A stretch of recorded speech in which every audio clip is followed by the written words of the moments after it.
দেখো নাতির যুগে খাইতে পারতাছো শোন, আগে এগুলো চিহ্নই ছিল না বুঝি ঠিক কি না আমি আমার মুখে এই যে বাবা মার দৌলতে রূপার চামচ আর রূপার বাটিতে পায়েস খাচ্ছি না না এই যে খাচ্ছি তো। খাচ্ছে তাও আবার রূপার দেখো না তুমি আচ্ছা বাবা মার আমলে তো ছেলে মেয়ে রূপার বাটি চামচ ব্যবহার করে, তাহলে আমি কত ভাগ্যবান যে আমার মুখে রূপার চামচ রূপার বাটি নাতির দৌলতে।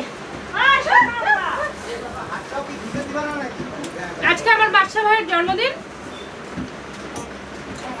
এবার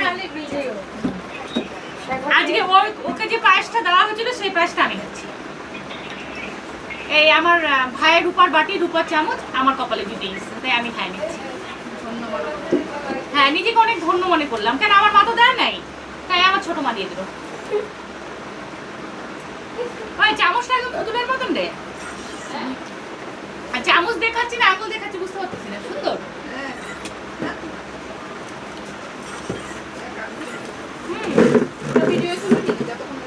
এই রূপার বলে না বেশি টেস্ট বুঝছি। আমি তো গরিব ঘরের মাইয়া, আঙুলে করে মধু খাওয়াইছিল।